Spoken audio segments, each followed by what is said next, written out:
Xbox, record this is a podcast celebrating all things gaming, food, and the good old days. If you'd like to find out more, head to xboxrecordthis.com.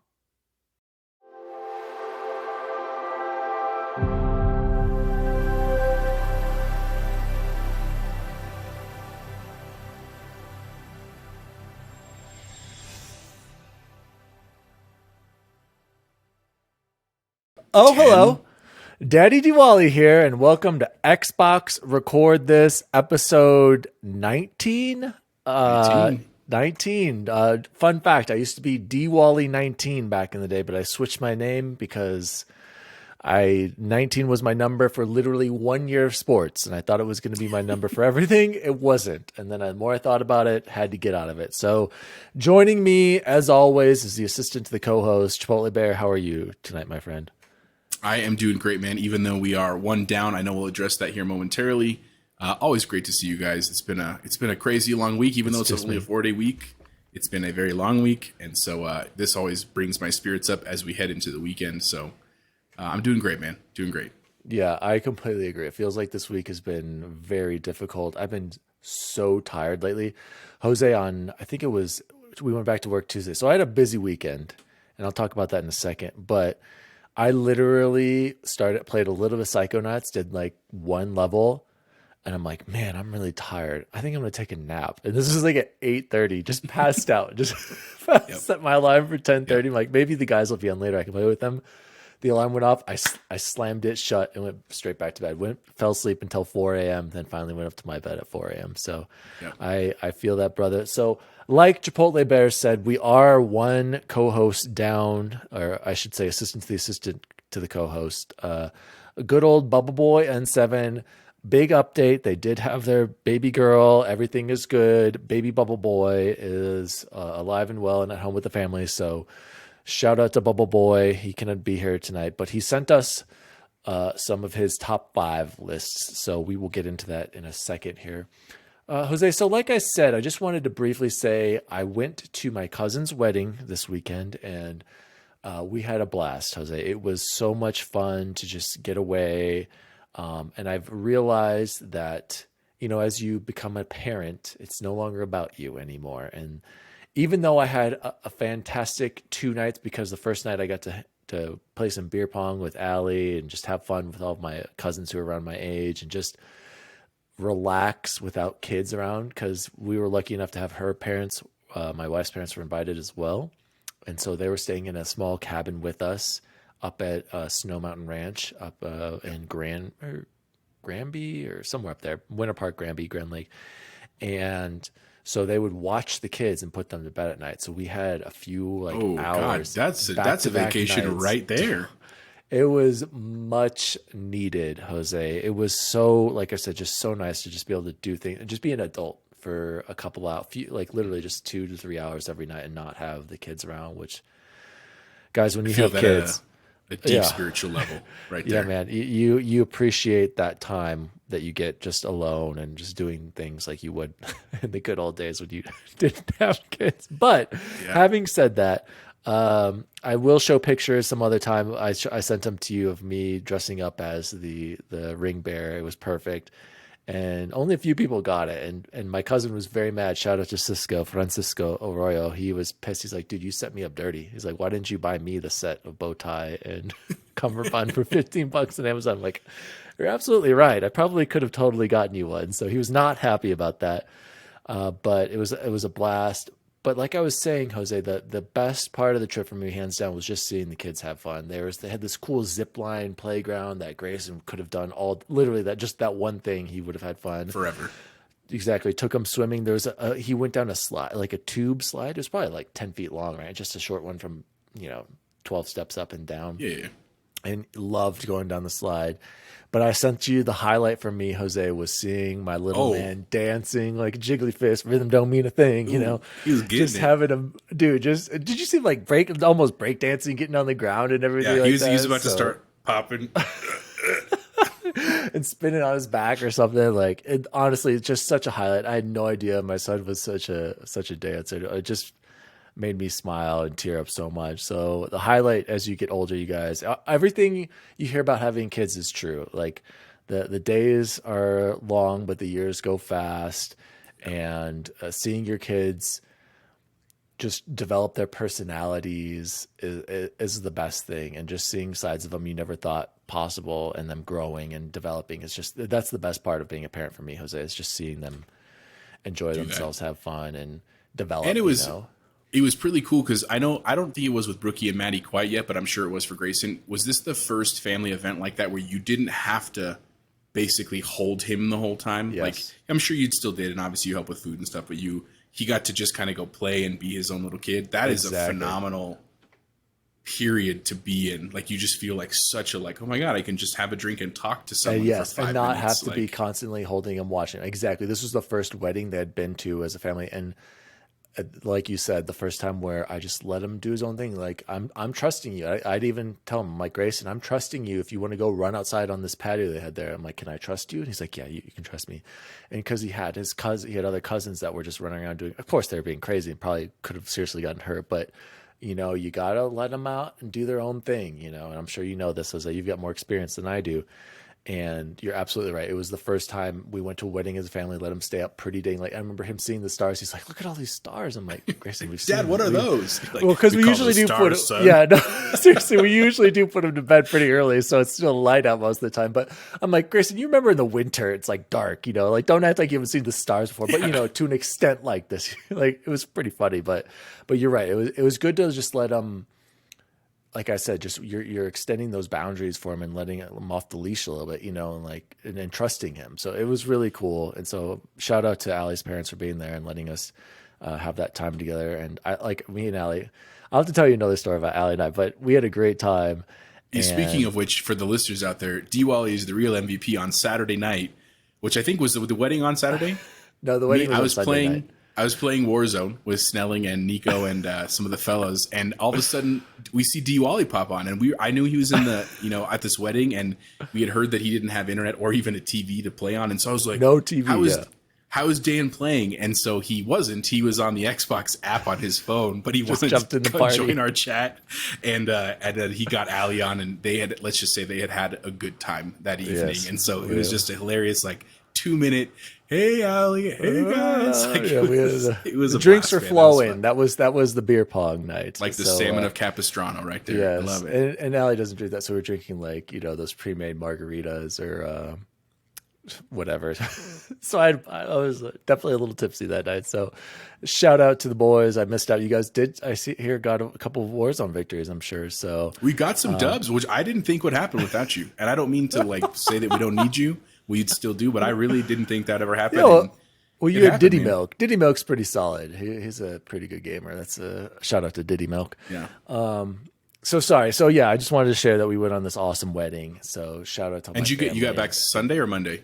We came back Monday, and traffic. You know what's the worst about traffic in the mountains?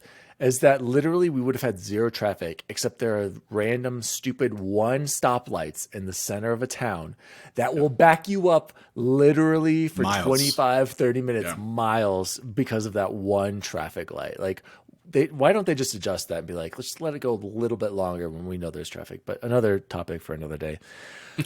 Jose, let's get into the shout outs. Man, sorry I took up so much time there about my amazing weekend, but I needed to. So I wanted to give a special shout out, and I hope he's listening, to my good friend Olaf Severson. I don't know if you ever met Olaf, Jose, but he's a good friend of Chance and I's. He's a math teacher. He was a math teacher at Gateway when we both worked there. And you know what? I'm going to save his topics because I know Chance will appreciate these. So I'm going to save them for next week. So BubbleBoy, know that Severson has some pretty hilarious topics that I'm reading right now that we will need to discuss. So shout out to Severson. And let's jump in to the warm-up question, Jose. And this week's warm-up question comes from your old boy, DaddyDWALLY. And I was thinking maybe we should try to alternate between food and gaming top fives, because I like the idea of top fives, but I don't want to deter people who are really just here for the video game news, not necessarily the food that we love. We love both. Let's be real. We love both. And who doesn't? But I just want to kind of switch it up just for some diversity. So this week I wanted to ask you, Jose, can you give me your top 5 controllers of all time? Okay, so I have 3 lists for you. I just wanted to let you know right I now. know you do. I know you do. And in reality, I kind of do too. Okay, so I want you. Okay, how do you want to do this? Because I have an Xbox list. I have one with everybody's in the party, and then I have one by generation. So how do you want to do it? So I only have one list formally. But let's do this. Let's do BubbleBoy's because he can't be with us tonight. He did send us his list, but just to read it. Boys? I have it ready to go. So his top 5 controllers and then you were across all systems from like the beginning of time. So he didn't really give reasoning, but just to read them. Number 5 was the Dreamcast controller, Sega Dreamcast. Number 4 was the Xbox 360. Number 3 was the Xbox Series S and X. That's the current gen controller that comes with the console when you buy it by default. Number 2 is the Elite Series number 1 and his top time. We've talked about it many a times on this show, and I'm sure we will continue to do so. The Elite Series 2 is his number 1 controller. And I think, is that your top one? That's my top one as well. I do want it as a spoiler. Of course. The Elite Series 2 is mine. Okay, so Jose, let me give you one of my lists. So similar to BubbleBoy's right now, I'm going to give you my top 5 controllers of all time. Okay, this is it. And they're all Xbox controllers because Xbox has the best controllers of all time. So here it is. Number 5, the 360 controller. Number 4, Xbox One controller, evolved it. Some people didn't like the bumpers. I thought it was great. I thought it was another nice evolution. Number 3, Xbox Series X and S standard controller. Number 2, the Elite Series 1. Once I went to the paddles and the grips and everything, amazing. And then, of course, the GOAT of all time right now, Xbox Elite Series 2. So those are all Xbox controllers. But I do have another list. So, Jose, why don't you give me your top 5 controllers of all time?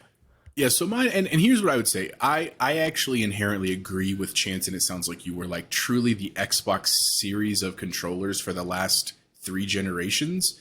Take it. Because I think in terms of ergonomics, in terms of button layout and structure, and then if you just get better with like the grip, the paddles, the weight of it. I mean, I know that sounds stupid, but the weight of the series or the Elite controllers is so nice, and you get used to it very quickly. And then if you ever try to go back to an all plastic controller, you immediately are like, this thing feels like cheap from somewhere else. And so I instead of doing that, because I didn't want to just be a pure fanboy, I really tried to think about like a couple of different ways to categorize what I would consider the best controller. So that's how I approached it. And some of them I actually kind of grouped together, even though they are technically separate controllers. So number 5 for me was the Sony DualShock controller that kind of came out with the PlayStation 2 era.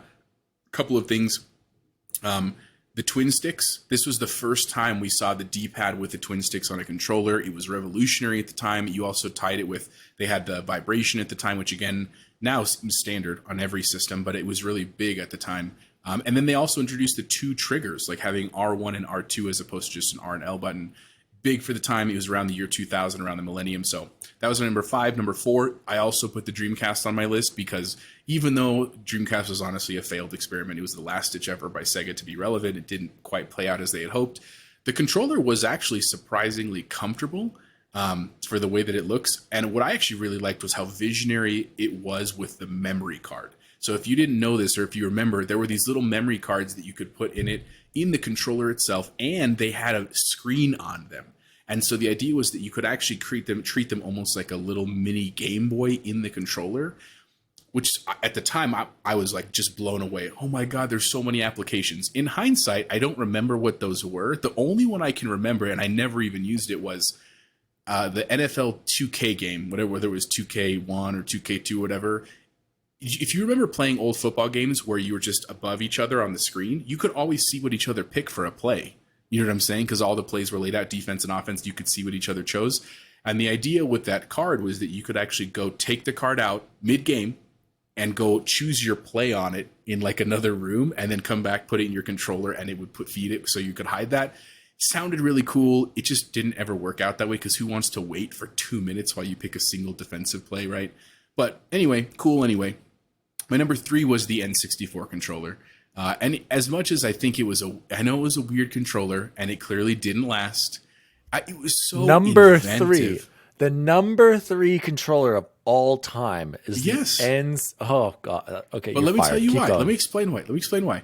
So it was so inventive, like, and a couple of ways. One, simple things like colors. It was the first controller on any system that you could stock buy in a lot of different colors, which was crazy for the time.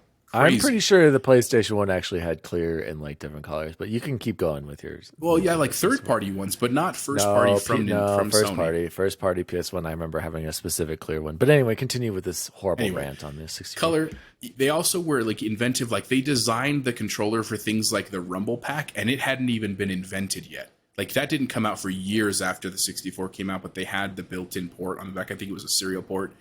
The Z trigger for like gun games. You know what I'm saying? Like in hindsight, that was a pretty cool idea. The idea that it felt almost like a trigger that you were holding for like GoldenEye and stuff like that. I also think about the golden age of what that was a big part of our growing up was that N64 era, and so it was powerful, right? I thought that was a very cool controller. My number 2 of all time was the Super Nintendo controller. It's iconic as a controller. They still mimic it today. Like you can buy versions of it for your computer and that kind of stuff. It was incredibly comfortable for as small as it was. I mean, it fits good in my 4-year-old's hands, and it still fits well in my hands today. And I think about like playing Mario World. You do that thing where you hold Y to run, and you could easily hold Y and still press B with the same thumb and stuff like that. It was just a great design, and a lot of great things that came from it. And then my number 1 on my all-time list is still the Elite Series 2, because we're really talking about the controller that I wish I could play on every system, because I just love every possible thing about it. I genuinely just like holding it and clicking the triggers, even if I'm not doing anything. It's just fun to do. I love that it's customizable. I love that they give you extra sticks. I love that it has a charging case. I love that it's, I love everything about it. That's my number 1. It's premium. And then honorable mention at the very... Oh, go ahead.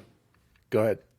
I would say just honorable mention is the NES controller, because it was really the granddaddy from which all of these modern controllers came. Like if you look at video games prior to that controller, they were basically all sticks, like joysticks with like a button. And it was the first one to create kind of like a pad with buttons and a directional pad. So, despite the fact that I don't want to play on that now, it's too minimal for what we need in gaming. It's you have to give credit where credit's due. 1985, good year. And that's when it came out. So, yeah, I just wanted to quickly say the Elite Series 2 is on sale, or it has been at $157. Totally worth it at that price now. Yeah, so, absolutely. Guys, if you're listening, you don't have an Elite, it's life changing. So, Jose, do you use the trigger locks at all? So I have it set to the medium setting. If I set it where it's like the top one, where it's just like a barely tap, that kind of like, I like a little bit of feedback on my triggers. You know what I'm saying? See, and I actually do it. I do it at the highest setting, where it's just the barely. Oh, wow. But where it used to screw me up, and I couldn't figure out why, it was on PUBG.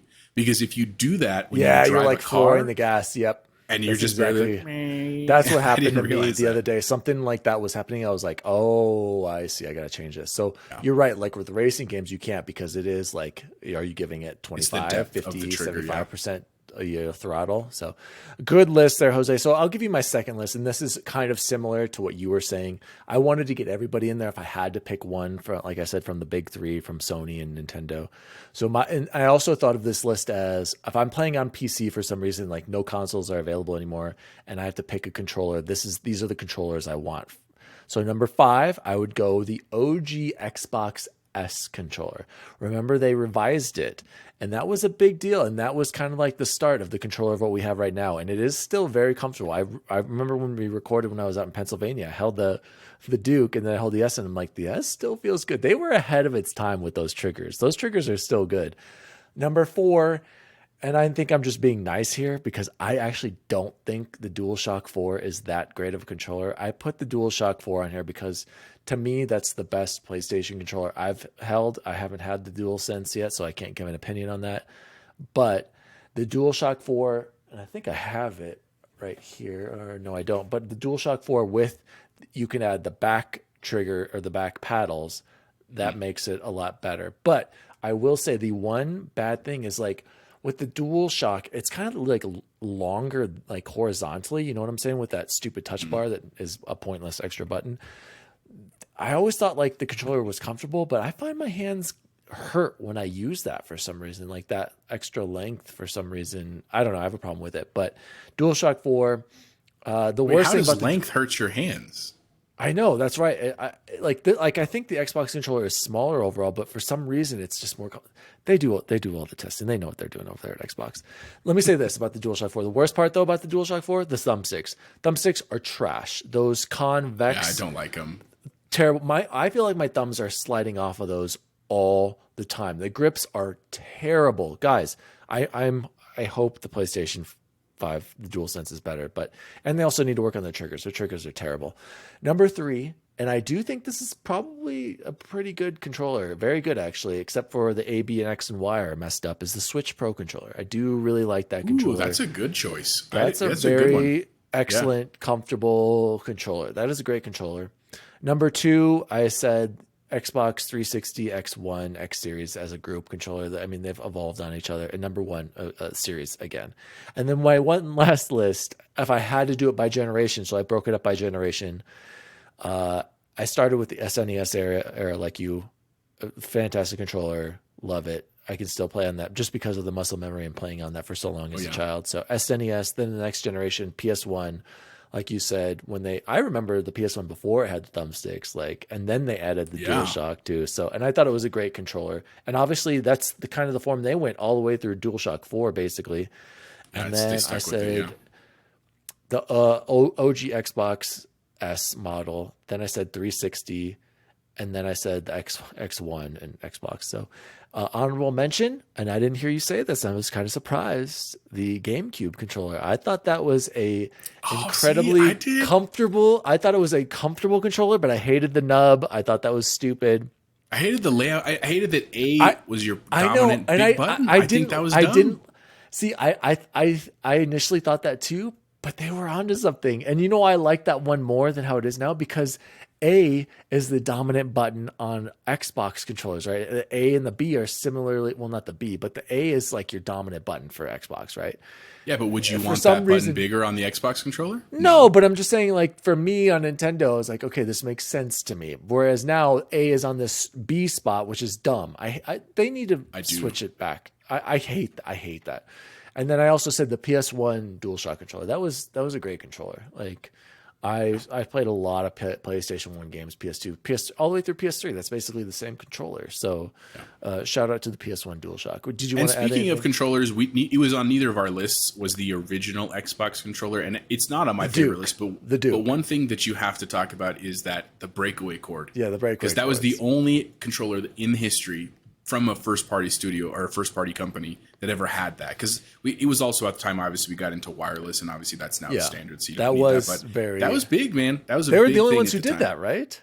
Yeah, I think that's what I'm saying. It's the only one. Anybody else did that, yeah. Mm-mm. So, by the way, Jose, I looked it up. There were colored PS1 controllers. There were colored normal, dual analog, then dual shocks. There's gray, white, diamond black, crystal clear, smoke gray, emerald transparent, island blue transparent, and a bunch of other colors. So, yeah, but were they as readily available? 64. Yes, I remember having them. I had them. So, anyway, moving on. Jose, what have you been playing this week, my friend? What have you been up to? So, like we mentioned a little bit before, on the weekend, got to get down on some Warzone with some friends, which always is a good time. And admittedly, we're not that great. We do get a couple dubs here and there. A lot of it's just define we, please. Well, sometimes with DaddyDWALLY. Now we don't always have to have him, though. I got it with just Snelling and Nico and Diddy Milk. The first time playing with him, by the way, which was fun. It was good to chat with him. And so that was great. I also I did play a tiny bit of Hades, but I'm keep hitting the same wall, and so I need to walk away. It's just getting a little annoying in that front. But I do want to finish it. It's not like I hate it or anything.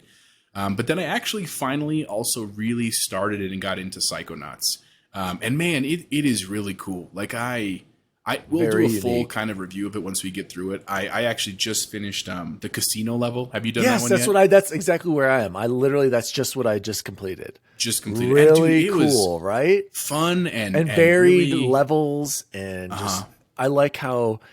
My only problem is I have a problem connecting the thoughts. I'm like, I don't know what they want me to connect to. I had trouble on the first one. Yeah, I got better after that. But that first one with the heart where you have to go down on you're on that whatever machine that is where you're bouncing down. It's the first game I played in a while where I don't feel annoyed having to go search for things that are hidden in the level, the cards and the money. Because sometimes I feel like that's such a grind. Yeah, I know. I agree, but this is not. I did feel like it was a grind though because I missed one on that, and so I was 105 of 106, and I had to go what do they call the mental thought figments? Figments. That's what they are. The figments. Yeah. Yeah, and so did you find them all?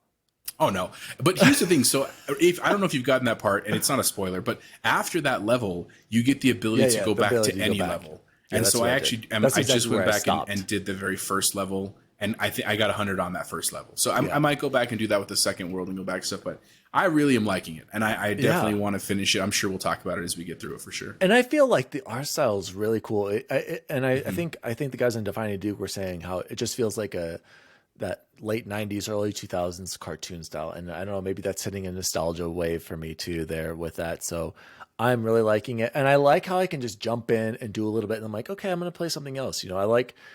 I don't feel like I have to keep going, or I'm like, oh, I can stop here and play some Destiny. And that's the other thing I've been playing, or go play Call of Duty. But when I play it, I'm having fun, and that's all that you can ask for. And the one thing that I think Raz is it's cracking me up. I think the writing and the voice acting is phenomenal. Like they're it's good. really good writer, like and acting. I'm actually really surprised about it. Sorry, go ahead. No, I was going to say, I really like that it's also very fluid. I mean, that's one big comparison to like the 90s versions of these games is that you'd get to a loading screen and it was a loading screen. Like you're like, okay, I can go pee or get a snack and it'll probably be back and still be loading.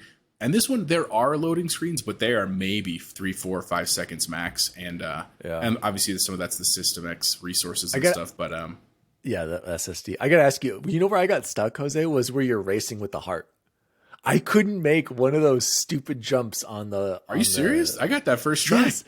No, I died like 5 to 10 times with that. I couldn't make the one long jump. Like there's one spot. And I'm like, I was getting pissed. I was like, what am I doing wrong? And I just wasn't getting close enough. It was embarrassing. That's real good. Yeah, very cool, diverse gameplay, you guys. Like it kind of reminds me of a better version of Battletoads. You know how diverse that kind of was at times? Like this is just a lot better. But I still appreciate Battletoads for what it was, like just a short little simple game. But I'm loving the diverse gameplay, the platforming, the collectibles, like you said, are fun to get. And I can't, like, again, guys, play Psychonauts too.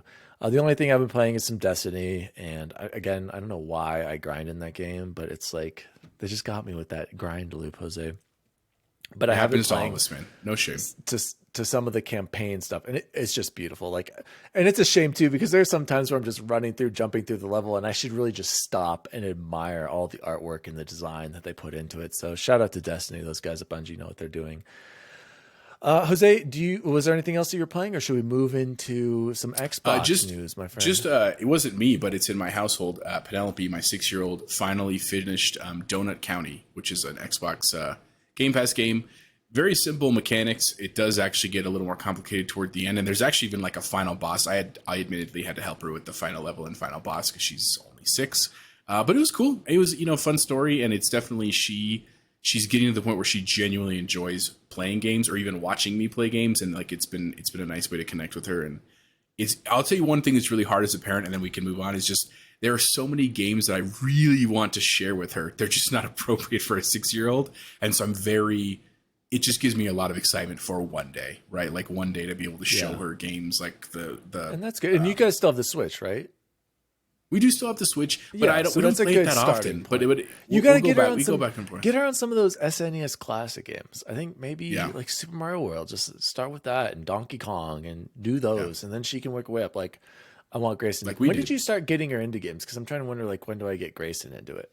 Like how old? So you know what game finally really got her in was Mario Kart. Because literally the button mechanics are simple enough that you just hold one button and then you're driving with the other stick. She can do that. Idea, but because when you're trying to say like hit B then Y and then you have to slide, and she can't do that. She doesn't have that that mental space, and most modern games are too complicated because they necessitate that. So that was a big one for her. That she really liked, and again, it's very simple. And she did play a little bit of Mario World, Mario World, and she really did like that too, because again, it's very simple.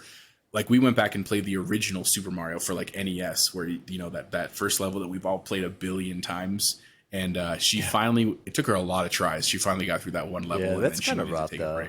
Those old Nintendo games. All right, Jose, let's jump into the news, my friend. Let's start out with story number 1.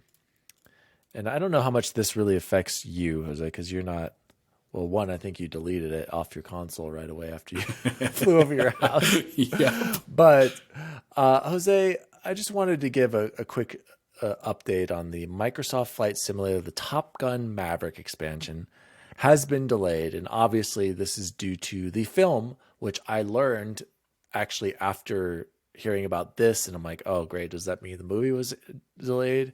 Yes, you guys, because of people, I don't know, spreading this Delta variant around, we are not going to see the Top Gun Maverick expansion until later in the year. Jose, do you know when Top Gun Maverick is now coming out? I want to say November, but that's just a gut thing. I don't have any evidence to back that up. It was, I believe, originally coming out in November. It has been pushed to Memorial Day of is it going to be 2022 exactly? So that means we're not going to see this expansion until then. My guess is there must be some sort of spoilers, right? Like, why wouldn't they? If it's just you flying around in a jet with Maverick, like, why would they delay it? You know what I mean? Like, what do you think? Well, like, or is it just promotional for the movie? Probably tie-in. Yeah, that's my guess. Is that they were originally making the Flight Simulator DLC or whatever they want to call it expansion to coincide with November, and so it gets released in August. You know, a couple months to play around. Obviously, Game Pass games, and then it would sync up really well. And I'm sure the movie being delayed has a huge part of it.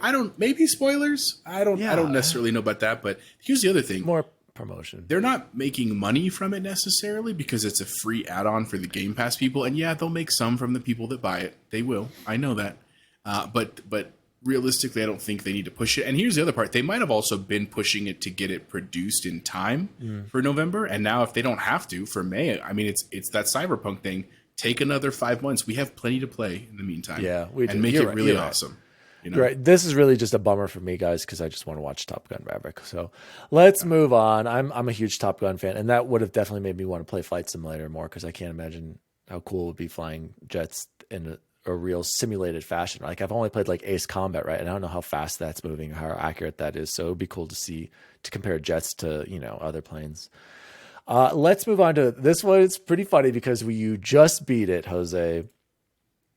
Announced today. Well, it had been announced earlier before the PlayStation event, but the PlayStation event we're recording, guys, on Thursday, right after the PlayStation game showcase. It was officially announced. Alan Wake Remastered is coming out October 5th. 4K, updated visuals, updated face models. Jose, I'm not going to lie. I'm pretty freaking stoked about this. And this gives me, I was already thinking about replaying it when you were talking about it. Now it's official. And I'm going to buy it immediately. After we get off, if I can pre-order it, I'm going to do it right now because I never bought Alan Wake at full price. And I still feel guilty about that. So I'm going to pay, I think it's listed at $25 or 25 pounds right. in the UK. So if it's only $25 or even 30 or even 40, I'm paying full price. I cannot wait. It has all the expansions, Jose. So I think I'm gonna have to get 1,000 out of 1,000 again, or whatever it is for this remastered collection. So, what were your thoughts? Because you had just recently played it, just recently beat it. We pushed you. And it looks like you could have waited to get the better visual experience. But tell me what you thought. Yeah. So I if you didn't listen to the episode before where we talked about Alan Wake when I got to play it was not that long ago. It was a couple weeks ago. Fully endorse it. It's such a great game. It's incredible that it only came out in 2011. It came out 11 years ago, so 2010, which is crazy because if you play the version that's not enhanced, you wouldn't know that. It seems like a modern game. It plays really well. The controls are tight, and I thought the visuals are great. And maybe here's my hot take on it. When I saw the trailer today, I was very excited because I really like the game. I want to support Epic. Like I'm all about it. I don't think, because I think unless the visuals they showed in the trailer are not the updated ones, I don't think they look that much better than the version I just played. I'll be honest with you. That might have been because I don't think they're streaming in 4K. And no, I watched the 4K version on YouTube. You did? Oh. I did. His face looked different, so it looked different, but not necessarily better. Maybe I guarantee it'll look a little bit sharper, but I feel like some of the lighting is what's going to look a lot better. And I just want to read quickly, Jose. This is what Sam Lake, the writer of it, said on the PlayStation blog. That's where I'm getting this. It says, "I'm thrilled to announce that Alan Wake Remastered is being released for PlayStation 4 and PlayStation 5 and Xbox consoles, giving you the chance to finally take part in Alan Wake's journey on October 5th. It is graphically enhanced version of the original game, like Jose said, first released in 2010. Now we are bringing you the complete Alan Wake experience, including the two-story expansions, The Signal and The Rider, originally released as DLCs with all new 4K visuals, updated environments, Jose, updated cutscenes, and a brand new making of commentary where I take down the trip or I take the trip down memory lane with you. So I think that's really cool, Jose. I would love to hear Sam Lake's commentary as I'm playing. But yeah, it says they are updated. So maybe what you saw wasn't too impressive. I'm excited, you guys. I'm a huge Alan Wake fan. And Jose, the DLCs really expand on the story. So I don't know if you want to buy it for your 360 version, which isn't a bad idea at this point either, because I need to check. I actually think it came back. It might have come with the DLCs. I need to double check that. I don't know. Here's what I would say. I think it's absolutely worth it. I fully endorse if you've not played it or if you haven't played it in a long time. This is absolutely worth it, especially for $25. Yes. What I don't know if I will for this version because I just played it. Yeah. Now again, if the DLCs are not included, I might just because again to support Epic and get the DLCs and stuff. But here's the other piece of news that wasn't in this, but I actually was watching. I think it was The Fix on IGN this week, and they talked about this release, and they mentioned that Epic actually told the public that they were working on two projects currently. One was a much smaller project, and the other one was a much bigger project, but they were both linked to Alan Wake. And so what they were suggesting in that video was that this might be the smaller thing, which is just kind of a remaster, the HD update visuals, but the bigger thing they were kind of hinting at was a sequel to Alan Wake, which I think would be super rad. I thought they were talking that they were doing a sequel to Control. I feel like, I mean, don't get me wrong. If they're working on a sequel to Alan Wake, I would much rather have that than the sequel to Control. But I feel like which one's coming first? I agree. Like, and why are they doing this? You're right. Why would you do this?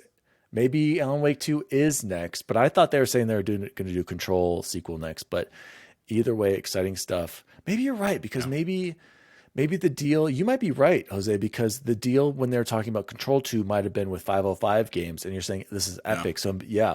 So, okay, hopefully this is Fingers crossed, man. That'd be awesome.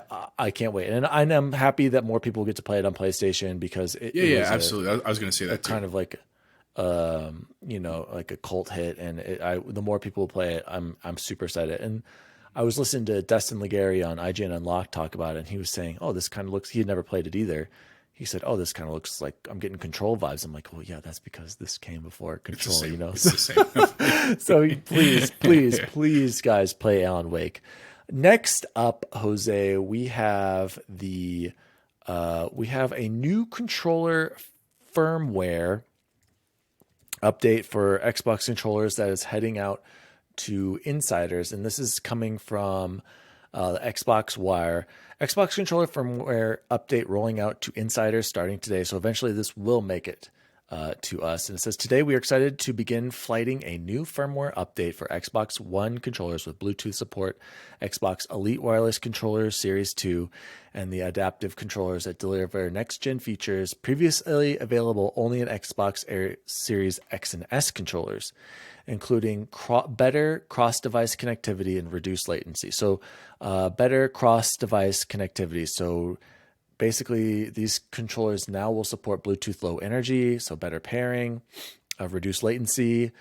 The innovation of dynamic latency input will be going back. So I think what this is, Jose, is it looks like I didn't know this. So apparently the Xbox Series controllers have better latency and better Bluetooth connectivity than the Elite Series 2, because this is still based on the Xbox One controller.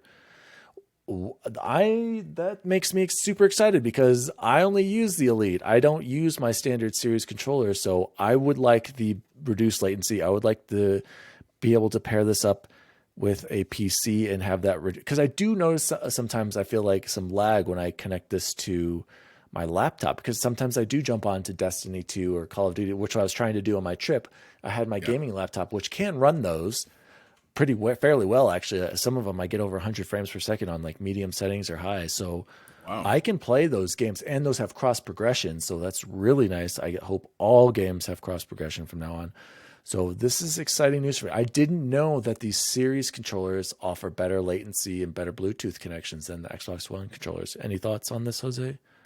Yeah, I mean, as I've always said before, I'm thrilled anything where I hear Microsoft continually improving the basically mobile version experience of like Xbox Cloud gaming, because I really think that's such a powerful feature. I don't know if this update will include it, but I hope the one that's coming soon will include support for iPads, because right now the Xbox controllers are not supported wirelessly on iPads. They are on the phone, which is great, and I'm not complaining. But I do have an iPad Pro that I carry with me all the time, and I just cannot wait for the day that I have that in my bag with my Xbox controller that came with my Series X, not the Elite, and just walk around and like ready to go.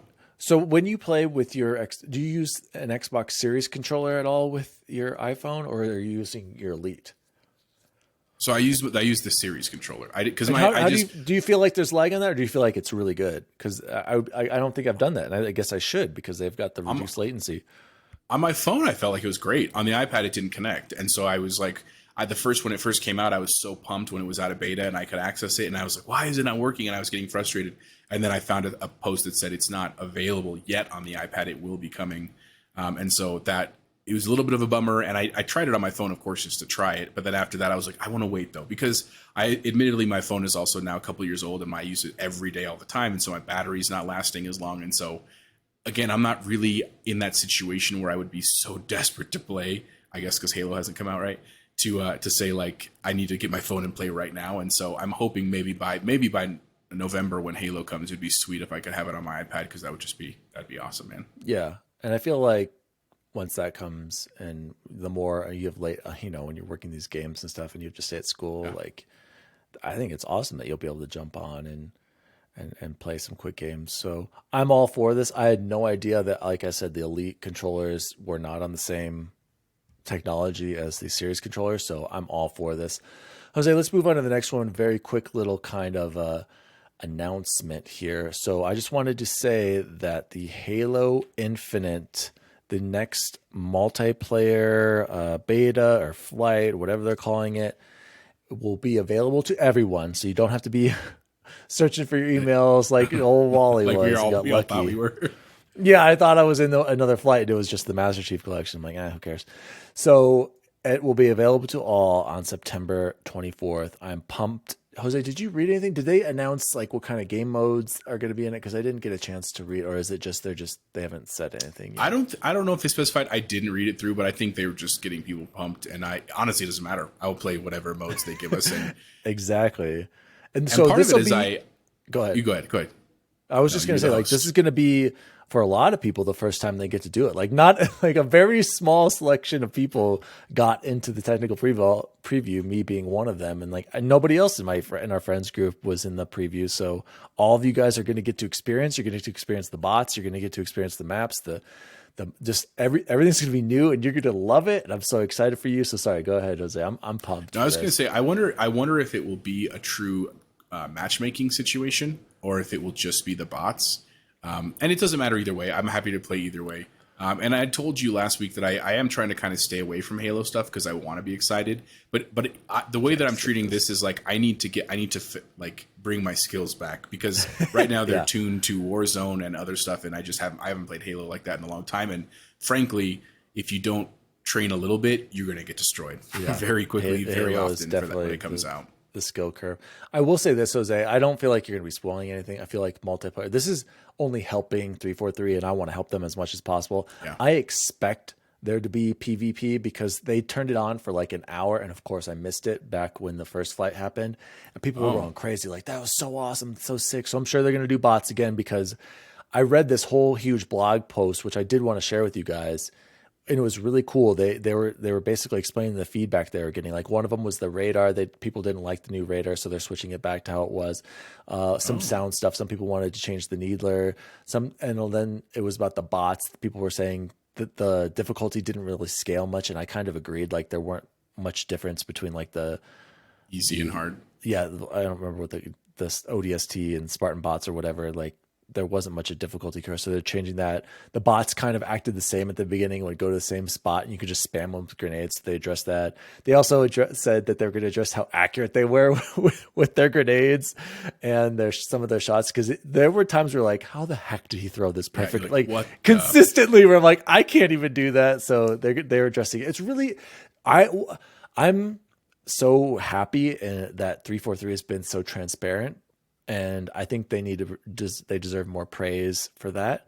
But I just hope they nail this. Like we need Halo to be good. Like if this game isn't good, man, I think 343 you gotta let somebody else do Halo, or let them work on something else, or break up the team, or something will have to change if this game does not hit. But I think it's going to, and I just appreciate the transparency. So shout out to all you Halo fans out there. You're going to be able to join the fight. And Jose, like I was saying, I think they'll do maybe bots to see if they're any different than PvP, and hopefully maybe like big team, maybe, or who knows? I mean, maybe they'll do that at a later fight, but I do think there should be PvP. So any other thoughts on the multiplayer, Jose? Do you know what the length of the preview is? Is it only like a weekend? I'm guessing it's probably just going to be a weekend, similar to what we had. So, and hopefully it runs well with like there's going to be way more players. But I'm so excited for you guys. The music, you guys, it's so good. So let's close, Jose. That was the main big Xbox news I wanted to focus on this week. So even though we are an Xbox focused show, we love gaming, and that's in our title of our podcast. It's Xbox Record This, a podcast dedicated to gaming, food, and the good old days. And I didn't say Xbox there, and I specifically did that because we love the game. We have multiple systems. Actually, all of our lives, I would say, both you and I and Chance have owned basically all consoles. And the only reason we don't have PlayStations right now is because we mostly no one has PlayStations. Well, the F boys have PlayStations. Dan has a PS5 that he barely plays, but a lot of them have. We have PlayStation. We enjoy their games for the exclusives. We just tend to jump in later and play those single player adventures. And to me, I feel like I'm playing a lot of the same third person action adventure games, but whatever. We can talk about that another time. But we appreciate where good games are, and we're open to talk about anything. So Jose, today was the PS5 showcase, and you were kind of excited when I talked to you about this, because you're like, I got a lot to say about this. So Jose, should we go over let's go over the announcements. Let's just go one by one, and then jump in when you want to talk about, or we can do Xbox Record This or Xbox Delete That. So guys, we're going to basically go over these are the big announcements, and there were some other small games in there, but I don't care. I like the way that Polygon and The Verge kind of did their quick articles. So Jose, first story. And this is what opened the show. What did you think about the Knights of the Old Republic remake being announced? It was a very quick teaser. Also found out it is a console launch exclusive for who knows how long that is. I do remember Final Fantasy VII was a console launch exclusive for a year. It has been way over a year. I am wondering how much money they must have paid EA and Lucasfilm for this. I am shocked that Lucasfilm and Star Wars is making a console exclusive game. I don't like it. And especially because Knights of the Old Republic was on Xbox only and was a huge hit, if I'm not mistaken, on Xbox when it first came out. So what are your thoughts on Knights of the Old Republic being a PlayStation 5 console exclusive launch? So I actually never played Knights of the Old Republic. I had a weird aversion to it in college because of a roommate situation. It's a long story, but in hindsight, I wish I would have played it, because knowing what it was in terms of like the RPG in the Star Wars universe, I think I actually would have loved it, and maybe wouldn't have done so well in college if I had gotten into it. So maybe it's a good thing. I kind of have a couple points about it. I would say one is this might be Sony's way of trying to get back at Xbox, because Xbox has, like we've said, has been killing it with so much of their IP, with Games Pass, with all kinds of stuff. And this might be their way of saying, like, we got one on Xbox as we stole the Knights back, which it is going to be a blow. I'm not going to lie and say it's not. I'm really bummed if it's only PlayStation exclusive forever. Hopefully they do truly port it to Xbox and PC. I'd be mad. I'd be really upset if it was that way. At the same time, though, from what I saw in the brief interview with one of the developers, it doesn't sound like they're not changing the story, so it's not updated in that component. It's like an HD remaster basically, which is still great, and I'm not knocking that by any means. It's not world shattering for me, but it is a little bit of a bummer, and just I guess it means I'll have to wait longer to play it remastered, which is fine. And maybe there'll be some tight DLCs with some added content by then. I don't know. Yeah, I agree. I never played it, but I know a lot of people love it. Miso Pony being one, he loves it, and he actually still plays it because it's technically we could play it right now on backwards compatibility on the OG Xbox. And Alan, Mr. Pack, he loved Knights of the Old Republic. So again, I'm very similar with you. Never played it, but would like to. I'm bummed, but can I wait? Yes. If this was a permanent console exclusive, I'd be pissed. I'd be like, that's a little ridiculous. You're going a little too far. It's not the same where Microsoft bought Bethesda and all their IP. Like these timed exclusive mans, or if this somehow was a console exclusive, I just don't. We'll get into more of this later. So you're right. I agree. Not like earth shattering, but cool to see. But then this next one, Jose, this one, let's just get into it. This one pissed me off. Okay. Insomniac announces a Wolverine game. How is this possible? An exclusive, another Marvel character on PlayStation. I don't understand this, Jose. I'm pretty sure I said, wouldn't it be cool a Wolverine game? A Wolverine game exclusive to Xbox. Why is Marvel not playing nice with Xbox? Why is Marvel playing nice, giving Nintendo an exclusive Marvel game?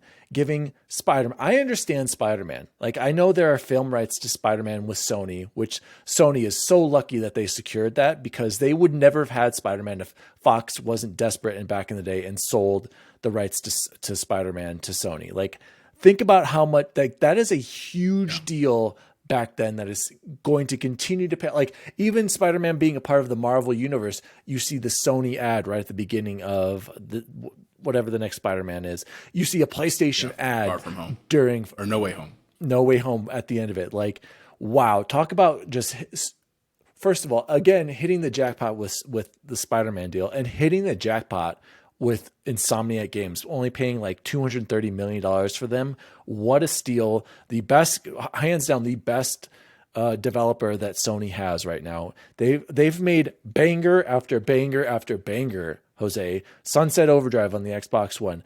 Then they did a Ratchet and Clank remake. Then they did Spider-Man. Then they did Miles Morales. Then they did another Ratchet and Clank that just came out. Then they're going to have Spider-Man 2, which I haven't said yet. And then a Wolverine game. I am so confused at how Marvel made this deal. And I want to talk to you about this, Jose, because I'm pissed. Like I said, I am so mad about this. First of all, one, I'm thinking this is happening. I heard that they went and pitched it. They're like, oh, I was listening to the stream afterwards, and when I was watching it with Kind of Funny, and they said, one of the Insomniac guys was like, yeah, we were pitching this idea about Spider-Man and the Marvel universe. And like, oh, wouldn't it be cool to make a Wolverine game? And so they went to Marvel and pitched a game to them. And then they're like, okay, sure, you can have another IP that no one else gets to play on your device. And I don't blame them. They killed it with Spider-Man. Great game, sold millions and their best-selling IP, right? And then they followed up with Miles Morales. Rightfully so. Disney's like, why wouldn't we give you this to make a bunch of money? And we're going to get money from that. And I'm also thinking that they must have paid so much money to get this Wolverine. Like, the Sony had to have paid Marvel so much to get this exclusive. And I'm just wondering, as like, hey, Xbox, Phil, Aaron, all you guys, did you guys attempt this? Has anyone been like, hey, maybe we should get a superhero, especially since superheroes are like the greatest, biggest thing in the world right now? Like, was nobody being like, hey, we should pitch a game? You know who would be great to make a game like that? Shut up, Siri. Are you seriously talking right now? Like, this is why I hate Apple. Why would that go off on my watch right now? Because your blood pressure's up right now and it could sense it. Maybe. So it's like, hey guys, you know who would make a great Marvel game? The Initiative, we'll make Perfect Dark, or What about the Gears of War studio that I can't remember, the Coalition? They would make a fantastic third person Wolverine game. No, let's keep making Gears games. Like, I love Gears, but guys, I'm just shocked, Jose. I'm scared to think that nobody at Xbox was like, hey, we should approach Disney and pitch them a Wolverine game or some sort of Marvel cinematic universe character game. Ubisoft has Guardians of the Galaxy. Like, where is the Xbox game? And I know someone would say, oh, they did get the Indiana Jones. That is Disney. That's not Marvel. And if Indiana Jones is somehow cross-platform, I will freak out because I'm going to be like, you guys can't know. I'm sick of Xbox playing nice. Like, seal it down. Starfield, never go to PlayStation. Next Elder Scrolls, sorry guys, it's never coming to play, especially after this caca with these Marvel superhero games. These games can Doom, no, sorry, you're done. Cut them off. Because this Marvel announcement, man, you can tell I'm fired up, Jose. What do you think about this? Am I crazy? Like, are you thinking what I'm thinking? Like, didn't Xbox even approach this? Like, I don't think you're crazy. And it might not even be that big of a deal. Like, it is just a Wolverine game. And I guess it hurts me because I love X-Men is my thing. Like, I've been waiting for a great X-Men series since the original X-Men that came out, X1, X2. And then after that, it's been caca after that. I'm an X-Men guy. I was never an Avengers guy. I liked Spider-Man, but I was never a diehard. I've been an X-Men fan. And I just want a good X-Men game. I want a good X-Men movie. And now that Disney or Fox sold X-Men to Disney, or they're all one now, I feel like that could happen finally in the Marvel universe. And then here's Sony being like, hey, let's get a jump start on this. We just saw Logan be an awesome movie. Let's make our own gritty, sorry, Jose, save me. I'm pissed. I'm pissed. You're rambling, I know. So here's what I would say about this. A couple of thoughts. One is I was definitely bummed too, because the trailer looked dope, and it's a short trailer. I mean, it's a pretty common. Yeah, I mean, like this game's like years and years down the road. Let's be real. Yeah. But bummed in the sense the same way I felt about Final Fantasy when they were like, it's going to be an exclusive first, and I was like, okay. I think you hit the nail on the head though about why Xbox didn't get this, in the sense that, like, if I'm Disney, who owns Marvel, right, and saying, so we have this opportunity to make a Wolverine game at the height of some superhero fads right now, to say, who should we give it to? And for, I'm sure Xbox probably could offer lots of like numbers and the hardware and stuff like that. But I mean, Sony, PlayStation's able to say, yeah, but look what we did with Spiderman. Like, it was a tour de force for the last generation of consoles. We're already working on a follow-up with Spider-Man 2. Let us do the same thing with the Wolverine IP. I mean, that's kind of a no-brainer in that scenario, as much as it hurts me to say that. And then here's the other part, and this might actually be the first potential flaw of Game Pass that we see, is that Disney is a mega company who is not necessarily interested in doing anything that doesn't help their bottom line. And for Xbox to say, like, look, it would be an amazing addition to our library, and it's guaranteed money, but it's a much smaller amount of money, that might have been a harder sell, maybe. And that's assuming, of course, they did make that approach. They may not have. Like you said, they may have just said, not even thought about it, or maybe not even attempted to make that conversation happen. But here's the other part, too, and maybe this is just, I do try to constantly be positive.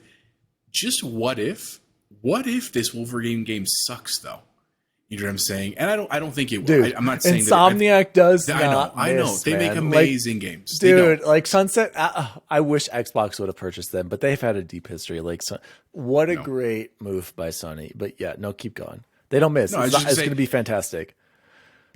Even if it's not, and that's being super negative, and I don't really want to go there. But here's what I would actually say: there's a lot of time.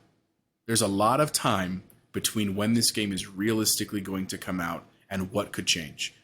And what I mean by that is, maybe they're saying it's going to be console exclusive, and maybe development doesn't happen. Maybe that a deal gets struck in the meantime. Maybe that there's lots of things that can happen. And so it could be cross-platform, because I mean, we did get MLB The Show, which is the Sony studio. So I don't know. Maybe you're right. And I'm not necessarily mad because I'm like, oh, now I have to buy a PlayStation to play this. And eventually down the road I will, and that's not a big deal. It's just, I just hope that Xbox is making an effort for these Marvel IP. Like, that's, I guess, my biggest concern is, like, is anybody paying attention to the superhero fad? Like, it would be great for Xbox to say, hey, we got one.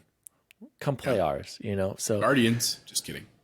That's both. again, That's both sides. exactly. Yeah. So I don't know. I'm freaking out for no reason. I was just shocked. It's like, guys, you already got Spider-Man and now Wolverine, but like you said, business wise, whatever, I'll deal with it. And it could suck, but like I said, I love Insomniac games. I'm sad. They're probably going to have Sunset Overdrive too. That's the day I'll buy a PS5 is when that's announced. I mean, and by the way, Insomniac, how are they making all these games, Jose? Do they just have infinite teams? Wizards. They're wizards. Just seriously, wizards making banger after banger. I don't care about Sony Santa Monica and God of War. I don't care about Naughty Dog and Last of Us. Like Uncharted. Insomniac, man. These guys are the best. Like, shout out to Insomniac Games. You just make great games. So Jose, next after they followed that up with Spider-Man 2, I liked Spider-Man, and actually the more I think about it, I think Spider-Man might be my favorite game on PlayStation 4 that I played, but only because it tied so closely. You could see the DNA of Sunset Overdrive that went into Spider-Man, especially with the movement and the gameplay. I actually thought some of the comments and acting were a little cringe in Spider-Man, but maybe that's because I'm turning into an old man. But some parts of it, I was like, this is... Okay, Peter, be a little bit. Anyway, are you super excited for Spider-Man 2? I think it's cool that there's Venom, but like everything I saw from, again, another quick cinematic trailer, 2023 release, probably who knows if that's really going to happen. It just kind of seemed like the next step. You know, I wasn't like too surprised. I'm like, oh, that makes sense. Spider-Man and Miles Morales pairing up. Venom. That's kind of, yeah. No, I'm excited. Again, it's one day I will pick up a PlayStation 5 at some point, and I still haven't played Miles that. Morales. I'm excited to do that. I'll play obviously this sequel. I'll play Wolverine plus potentially Horizon Zero Dawn sequel. You know, I think it's the natural next progression. Yeah.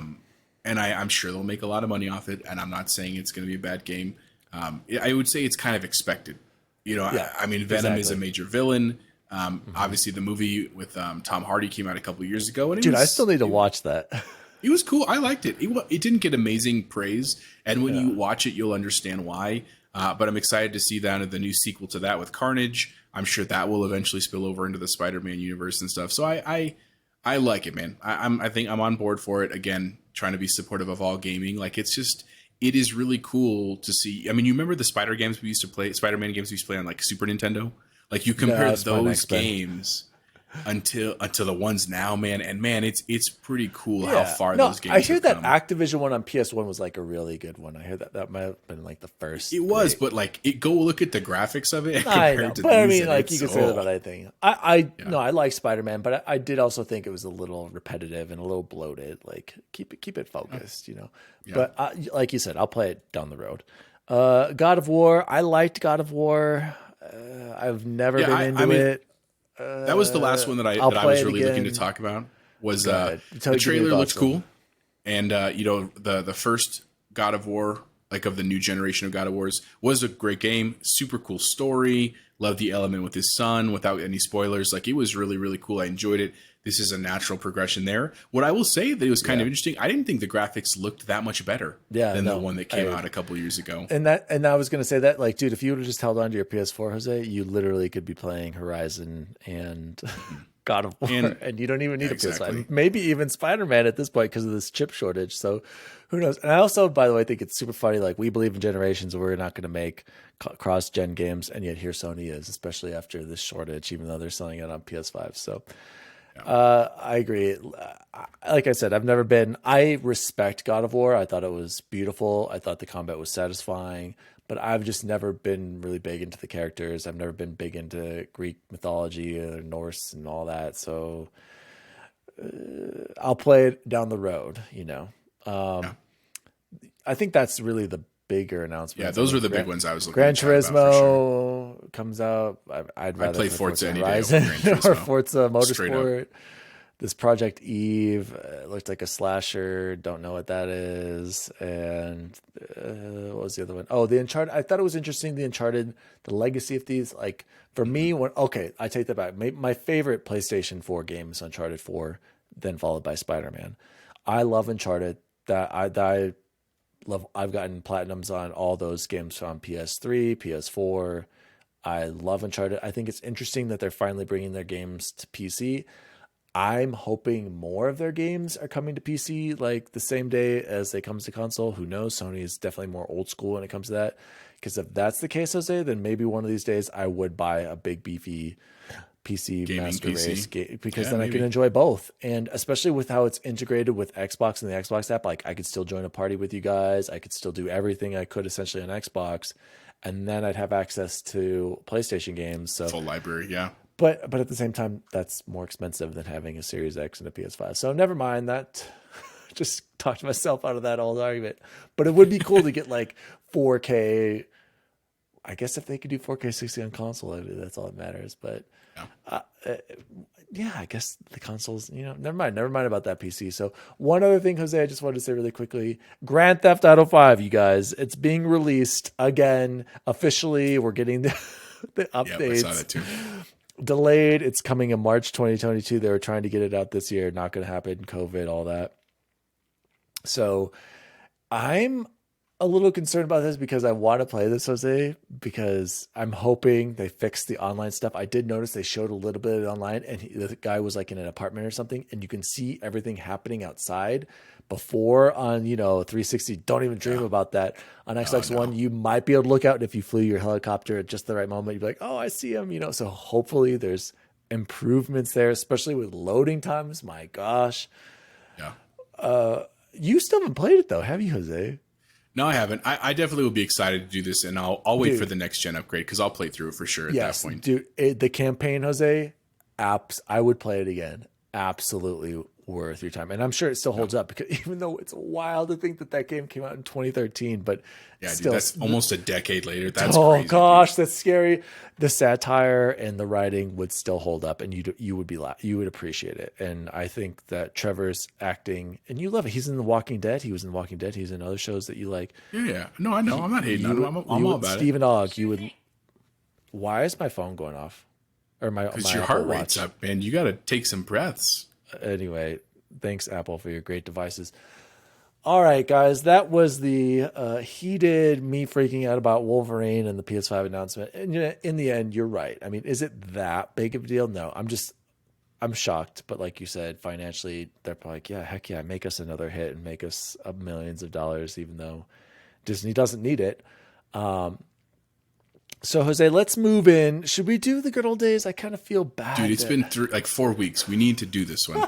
We'll burn through it pretty quickly, but we need to do it. So you start us off, and then I'll share chances, and then let's move into the good old days, you guys. Well, this week, guys, the good old days, Chance wanted to bring up the discussion of what were your favorite, best video game twists that you can remember. And Jose, I'm not going to lie to you. I had a tough time with this, and maybe reading Chances kind of sparked some memories for you. I'll just share the only one I could think of. The Psycho Wait, hang on Mantis. first spoiler for just people if you don't want to have games rude, we're going to spoil a bunch of games right now. Okay, spoiler warning. We are at a time code that I'll write in the description because we got messed up with recording. We are going to spoil some serious caca right here. So do not listen. We are going to talk about some crazy, that's a good point, crazy twists, even though a majority of these are pretty old games at this point, but still. So I will start first. The only one I can really think of that immediately came to mind, actually, and more came after I read some of Chance's, but the big twist I remember, Jose, was on playing PS1, the Psycho Mantis fight. And I don't know if this qualifies as a twist, but the fact that you had to switch controller points because you would try to punch him or shoot him, and he would take control of you and prevent you from doing it because he was reading your mind. And he's like, oh, you're going to have to do more than that to fool me. And because I can read your mind. And then Jose, I'll never forget, I was a young lad, and I was like, well, if he can read my mind, I didn't have to look it up or hear it from anyone else. I figured out switching the controller port to the other one. And it was before maybe like you could call on the codec. Yeah, like the hotlines. Exactly. Like eventually they're like, hey, dude, you need to switch the controller. I think I remember being like, I don't think this will work, but I'll just put it in a player. I'll try 2. anything at this point. Yeah, and it worked. And I was like, oh my gosh, I figured out Psycho Mantis. So sad. Still revolutionary. Still haven't experienced anything like that in gaming. So is that a twist? I don't know, but I think it's such a cool moment. I have no problem bringing it up. Yeah. But Jose, let's hear yours, and then I'll share Chance's, because some of Chance's I'm hoping you'll remember, because I don't remember some of the ones he said. Yeah. Okay, so you go first. My number 5 best twist of all times across all platforms and stuff was in Resident Evil. It actually occurred in Resident Evil Code Veronica, but it was built up in Resident Evil Nemesis and 2 and stuff. Is that Wesker, who starts on your team? He's a member of STARS and he's like a support guy. He actually turns into a villain. So along the story, he actually steals the virus, or one of the strains of the virus, for himself. He injects it in himself. And he becomes one of the bad guys, Wesker. And in Veronica, the scene is, it's like, it was in a very early can I clarify? Was Veronica happening the same time, or was it after one? It was between one of the games in the storyline. It was like between. But I gotta argue with you, Jose. Didn't you know Wesker was a bad guy from the first game? Well, he was a jerk, but he was still fighting against the zombies. No, but then in Veronica, you actually do. I don't know if you fight him in Veronica. I think you fight him in 5. But anyway, it's a cool scene because he even in the crappy, I think they were 32-bit graphics at the time. He has these like glowing demon eyes and stuff like that, because he always wears sunglasses. And he finally takes them off. You see that. So that was a big moment for me. So he got one of the T viruses or whatever. Yeah. Number 4 for me was Metroid: Samus is a Girl. That was at the time historically. That was just like, didn't cross anyone's mind. They just assumed it was a dude in a suit. And so when it was a girl, everyone, it wasn't like, again, world shattering. It wasn't a bad thing by any means, but it was a very cool twist that like, oh, dope. All right. Samus is a chick, right on. You know what I'm saying? Like that was a cool twist, I thought. So was that not known like before? Oh, no. With the first Metroid. So that was the first time you knew like they had ever exposed her. Yeah, you're right. And you're right. I don't know. I just remember seeing that and be like, oh, she's a girl. Oh, you're right. Everyone just assumed that she was a man. Guy. Yeah. And some of that was the history of gaming. I mean, to that point, the only really most of the time the way girls were portrayed in games was the damsel, or they needed help, or they were maybe support, but they were definitely not the main character. So that's a good one, Jose. I'd have that on my list. That's a good one. Number 3 for me, and this is a spoiler for Final Fantasy VII, when Aerith dies. Or Eris, they're both names like that. Oh my god! Because I was big into Final Fantasy VII, and I did not see that coming. And she was a pretty big member of my team because she was my healer at the time. I was like, I had to like walk away, and like I was like, I'm like, shit, my world is falling apart now because Eris died. And so that was a big one for me. Number 3. Let me say, I just want to say, I think that was one of the main reasons I didn't like 7 as much, because I was so mad. I was like, how could you do that? Yeah, exactly. That was not cool. So I agree. That's a good one. Number 2 for me, and I played it very late, Fallout 4, that this is all Sean's fault, and Sean is your son. So if you've never played Fallout 4, the storyline is that you wake up and you're in this like, I don't know if it's alternate universe or the future or whatever, and you're trying to find your son Sean, and it is a central plot point. Everywhere you go, I'm looking for Sean. Do you know Sean? He's my son, blah, blah, blah. You come to find out that Sean is the reason that Fallout has happened, and he's like the one that running the vaults, and you meet him as like a 70-year-old man, and I just like, mind was freaking blown. And I remember at the time Goose was one of the big players of Fallout 4, and I just pictured Goose in his like living room, probably on some of the sticky icky. Yeah. And he was just like, the devil's lettuce. Whoa, no way, man. My son, shout out to Goose. I love you, buddy. Shout out. No, I like that. Wasn't that controversial though? Like, weren't some people mad about that? Because you meet him at that complex. I can't remember what it was. It was like, they're like, yeah, he's like the head center and stuff. Yeah, I don't know. I played it late, so if there was controversy, it was probably well past when I actually played the game. I like, that's a good one too, but I can't remember why it was so crazy though. Keep going.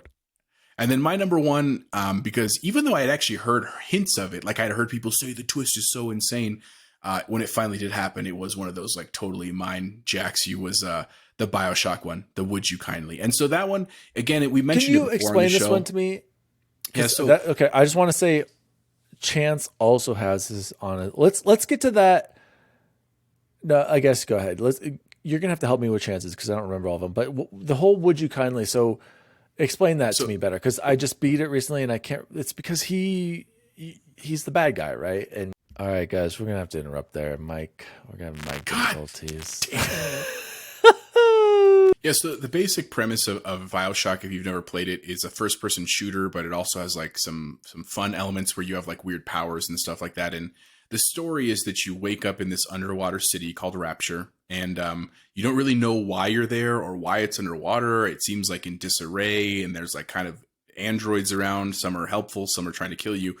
Anyway, along the way, you meet this narrator, and this narrator basically is like trying to help you escape the city of Rapture. And they do at many points in the game. They help you through the cutscenes as you fight the big daddies and the little sisters and all the characters and stuff. And throughout the game, you don't really realize it, but there's a lot of perception of choice, that you have choices that you're making that are propelling the story forward. And then you get to towards the very end. It's not actually the very end, but it's close to the end, where you're in this office of this guy named Andrew Ryan. He's basically the founder of the city of Rapture. You come to find out that he is actually the narrator. He has been basically conning you this whole time and manipulating you into doing what he wants you to do. And the way he does it is he used this like catchphrase almost of "would you kindly." So when he was the narrator and you didn't know he was the bad guy, he'd be like, "Would you kindly please open that door for us so we can move forward?" And it's like very non-threatening. It fits very well. Like the writing was superb. And then when you find out that he was manipulating you to do what he wants for the bidding of the city, like it was just this like, oh my God moment. And then the rest of the game is basically trying to escape his grasp and that kind of stuff. But That's right. It was big. He's setting you up, and then you find out he's the one who's responsible for everything. Got it. Okay. Yeah. And so that was my number one. Oh, that was number one for you? Yeah, that was my number one. So it was Wesker 5, Metroid 4, Era 3, Sean's Fault number 2, and BioShock number 1. Okay, so this is BubbleBoy's official list, you guys. I'm going for him. And I'm sorry he couldn't be here because I'm sure he would do a better job explaining because some of these I don't quite remember. So he has number 5, Heavy Rain. Big spoiler. Spoiler warning right here, guys. Go play Heavy Rain if you haven't played it. It's on PS4 and PS5 and everything. Did you play it, Jose? I did play it, yeah. So Shelby being the origami killer. That was a big one. Did you see that coming, Jose, or did you not? So for everyone listening, Shelby was the detective you play as in the game. He's the one who does all of the murders. Yeah, no, I didn't see that coming. And there's a lot of different endings, and I don't even remember. Does Sean survive at the end, his kid, or I don't remember. There was a lot of hype around Heavy Rain. I didn't like the ending. It was a lot of build up to what I didn't think was that great of an ending. There were a lot of different endings too, and there were some messed up ones where like the dad kills himself because he loses his boy. Like it's messed up. And then I just remember the nude scene with the naked woman taking a shower in there. So number 4, he had BioShock, the Would You Kindly. I'm surprised that's his number 4. Number 3, Hellblade: Senua's Sacrifice. What do you think is the big twist? I mean, the twist is that she has like mental health issues, and she kind of escapes them to like, that's how she frees herself, is really escaping the mental thing. I assume that's what it is. We already had this whole discussion. Yeah, we are. He's going to be so mad. He's going to be so pissed. He's like, we talked about this. I don't know, man. We talked about this, guys. Okay, sorry, Chance. I think Hellblade is a beautiful game, fun to play. Gorgeous game. Cool audio. Oh, let's see what they do with the next one. Number 2, he has, same as you, Final Fantasy VII, Aerith or Aerith, because it was like a spelling error in the US mode or US copy of the game, being murdered. That's a good one.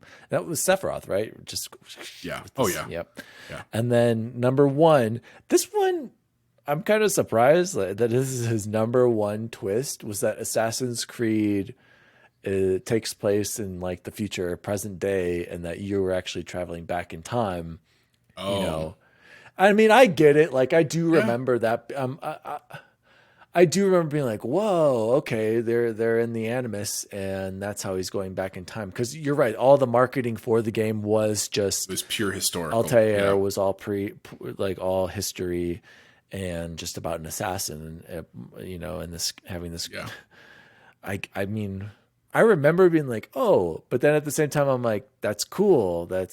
I love Desmond and that whole thing. I did too. But the number 1 twist, Jose, like, what are your thoughts on this one? Yeah, I don't know. I don't know if I'd have put that at 1, but I admit he is right that it was pretty shocking. I think what became problematic and why I've kind of written off is that, a spoiler warning here, but eventually you finish Desmond's story. And so Yeah. like when that happened, I remember thinking like, well, are they just done with these games now? Because, Nope. and they're not, Now clearly. there's like They've done no, there's like like 10 more some of them. random person you don't care about who goes into the Animus now. And that's kind of what the purpose of it is now. Is just like, oh, now we can go wherever, whenever, Anywhere we and we can want. have all kinds Yeah. of these crazy stories. Just hook you up to the Animus. So I get that. So shout out to BubbleBoy. I'm so sorry you weren't here, especially to Sorry, buddy. explain some of. I'm sorry we didn't explain some of your top 5 twists. Jose, let's close off like we always do, my friend. What was the best food you had this week, my friend? Oh, I am so happy to share it. But before Let's I do hear this, I didn't tell you this is a special. We'll see how you react. This past weekend, I was afforded, and that plays into my food, to take my wife on a date, like a proper date. Nice. My parents Good. watched The Girls Much for one needed. night. And so we got to go, and my wife's favorite restaurant used to be this one in Boulder called the Med. They had tapas, right? It was like a Greek and Mediterranean tapas bar. Yeah, isn't it right off of 16? And don't you go like down into it? If I remember You go down into it. It was right Yep. next to the St. Julian, right like that. It closed. It closed during COVID. Apparently, the owners man. they owned 3 restaurants in Boulder, and they lost like over $750,000 in like 6 months. And so they just Dang.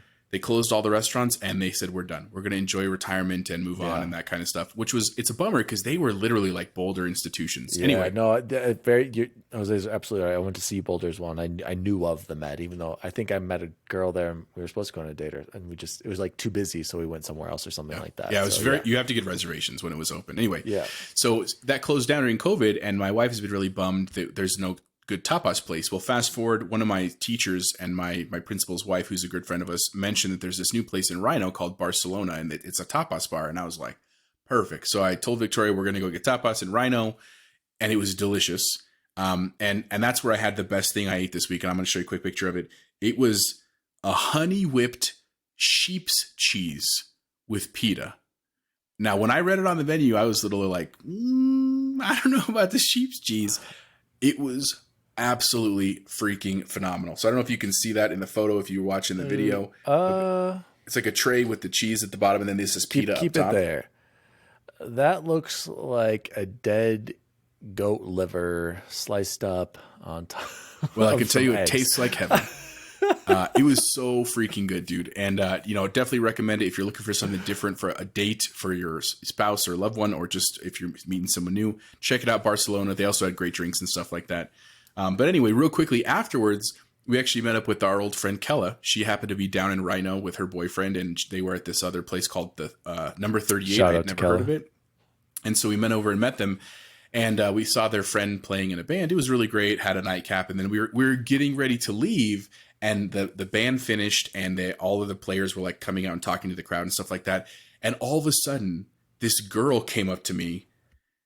I did not recognize her at all. And she kind of leaned in, and she was like, "Do you teach at Bear Creek High School?" And I immediately had this like, "Oh God, oh no," kind of thing. And I said, "Well, I used to teach, but I'm an AP now. Like, yes, I teach at Bear Creek." And she was like, "Did you know Mr. Walensik?" And I was like, "What?" And so her name was Kelsey Reed. I didn't have her. You taught her though. And she was Shout like, out to Kelsey Reed. so she said her and her friend Hannah were in your class, and they constantly annoyed you, but they loved your class. I don't know if that's bringing back a story, but I told her I would mention. I told her we had a podcast together. So shout out to Kelsey Reed. Oh, shout out to Kelsey. And I'm gonna have to look her up right now. She told us that I don't know how it came up, but she said she has 4 children and a 5th on the way, which I was absolutely blown away by. Shout out to yeah, she was. I think I know. No, am I thinking of someone else? I don't know. No. I didn't recognize her, but she was very nice. No, Kelsey. Her last name is different. Yeah. Yes, her and Hannah. Yes, I know. You saw her out. Was she out with her? She was with her husband. Her husband, yeah. Of boyfriend. children number 5. Oh, yeah. So okay. So go ahead, finish up. No, I was just saying she was very sweet. Husband was really cool. And he made a joke about like, "Hey, stay away from my wife." And I was like, "Cool, man." Like, and he was like, "I'm just messing with you." She knew that we were teachers and stuff, and so it was cool, man. It's always fun having kind of those connections to students and stuff. Obviously, now they're adults and stuff. So happy, Jose. I know Kelsey and Hannah very well. Yes, they were 2 seniors that were. I think they were just in my whatever you called the links, whatever Connections the class. connections class. So I didn't even have them as proper students, but they were great kids. She described it perfectly. Just always give us credit. But I loved my connections class actually. So yes, Kelsey and them, they're both crazy. They both have like 5 kids, and they started. I remember her telling me in high school, be like, "Yeah, I want to have kids right away after high school, after college." I'm like, she held true to that promise. I know they have. I'm friends with her and Hannah on Facebook, and I see them all the time and on Instagram and stuff. So many kids, all great. Like, I still think they're crazy. I can't believe they have 5 kids. They're like, yeah, we want to send them a shout shout out on behalf of XRT. A big, huge shout out to Kelsey and Hannah and all of your family and children and all that. You know, I miss you guys. I'm so glad you're doing well. And I know exactly who you're talking about, Jose. So that's really awesome. I'll have to show you them on Facebook and stuff like that. So that's huge shout out. I can't top that. That's awesome. I'm glad that they're out having a much needed date night as well with all of their kids. So and real quick before I hand it back to you about the food. So that is my number one thing this week. Phenomenal. But an honorable mention. I went out and tried that new Taco Bell chicken sandwich taco. Have you seen that preview? I thought it was pretty good. I think the one I got was a little too saucy. Like, they just got lazy with the sauce and just like all across it. They should have cut back a little bit, but overall pretty tasty. I probably will get it again for sure. So that was my honorable mention. What was the best thing you ate this week? Okay, I'm going to keep it real simple here, you guys. So again, shout out Kelsey, Hannah. Love you guys. So happy for you and all your families. But again, I still think you're crazy that you had that many kids that fast. Jose, their logic was, hey, we want to have them young so we can be still young when they grow up. And I'm like, I guess that makes sense, you know? Jose, I've got my best food I've had this week, and this is a special little one here. This is from Costco, you guys. This is the Golden Island pork jerky. It is the Korean barbecue recipe. As you can see, this bag is empty. Okay, there are 15 servings of 90 calories each gone. Okay, I ate the whole bag. Normally priced at $11.99. I know, right? You're thinking that's expensive. It is, but worth your money. And Jose, right now, I want to tell you, it is on sale for $8.99. We're talking $3 off, you guys. Everybody, go to Costco. This is the GOAT of jerkies. If you're a big beef jerky fan, again, Golden Island pork jerky Korean barbecue recipe. Shout out to Costco. When did you purchase that? Like, I want to know how quickly just today. You ate. Little hours ago, a couple hours. It's empty. I do. I just eat it like crazy. And you know what's crazy is Grayson loves it and the girls love it. Like, they won't eat any other kind of meats besides cheeseburgers, hamburgers. But like, I want more jerky. I need more jerky, please. Like, and I'm like, okay, if you guys love it, fine. This is good protein. Yeah, eat it up. Fine. And then Grayson, can I have some more bacon? I'm like, you know, son, that kind of is like bacon, but I think you mean the jerky. Yeah. Someone get this kid some bacon. So shout out to Costco again, you guys. That has been the best food we had this week. This has been Xbox Record This, episode 19. I had so much fun with you, Jose. Unfortunately, like we said, the assistant, the co-host couldn't be here. So again, shout out to BubbleBoy and Ashley and baby BubbleBoy. New baby. Yep. And baby and their other daughter, Cora. So we'll see him soon. I'm sure he'll be back soon. We'll have more news about them next week. Guys, if you'd like to write us, you can always reach us at xboxrecordthis@gmail.com. Send in your best food ideas. Send in your best gaming moments. Send us any, like Jose said, best restaurants in Denver if you're in the Colorado area. And maybe shout out to my former students. If you're watching and listening, send us a good question or a good memory right there. So, Jose, do you have anything else you want to add or anything else you have going on this week, or where can people find you? As always, you can find me on Twitter, Chipotle_Bear, or you can find me on Instagram, ChipotleBear. As I mentioned a couple episodes ago, we are big fans of spooky season here in this household. They started the Halloween, you guys. We already decorated last weekend. It's all our decorations are up, not the exterior ones, but if you want to follow some of that fun, check me out on Instagram. Oh, I've been meaning to show you this. I've been doing some custom shoes for me to wear to school. Check these Vans out. Halloween Vans. Oh my gosh. Right. Halloween. It says trick or treat on the back. So I'm super pumped to start wearing those to school. So yeah, doing some of that stuff this weekend. Other than that, just probably going to play more Psychonauts, maybe some Warzone with the boys, but that's it. How about you? Nice. Very nice. Jose, I did notice the shoes behind you, and I wanted to show you I got some new basketball shoes, Oh. and I can't wait to show them to you because they are sick. And I picked them out, and I'm hoping you're gonna be like, "All right, Dan, you got." Well, I some hope you picked him swag out. with You're those." the Well, patriarch, like what your mom came. No, like, I got you these shoes. no. Well, no. Usually, what I do is I had my friend Macombi get them for me at the Nike because his wife works for Nike, and he's got that fat discount fat in hookup, Oregon yeah. and Portland. So I couldn't wait. I'm like, I'm just gonna get them now because we're supposed to start basketball next week. So I'm like, I'll show you guys. I've got some sick shoes. So Yeah, bring him shout next out. time. I want to see him. I don't have much going on. I'm just looking forward to playing Psychonauts as well, playing some Destiny. This has been Xbox Record This, episode 18. My name is Daddy 19. DWALLY. You can find me. Oh, did I say DWALLY? Oh, Yeah, you no. just confused me. Daddy Episode DWALLY 19. Episode 19. across all social media. You can follow the show at Xbox Record This on all social media. And as always, gentlemen, see you online. See you online. See you online. See you online. Xbox Record This is a podcast created by Daniel Walenzik. You can follow him at DaddyDWALLY on all social media. The assistant to the co-host is Jose Martinez, and you can follow him at Chipotle_Bear on Twitter. The assistant to the co-host is Chance Siegel, and you can follow him at BubbleBoy N7. You can follow the show at Xbox Record This on all social media. If you'd like to find out more about the show, visit xboxrecordthis.com.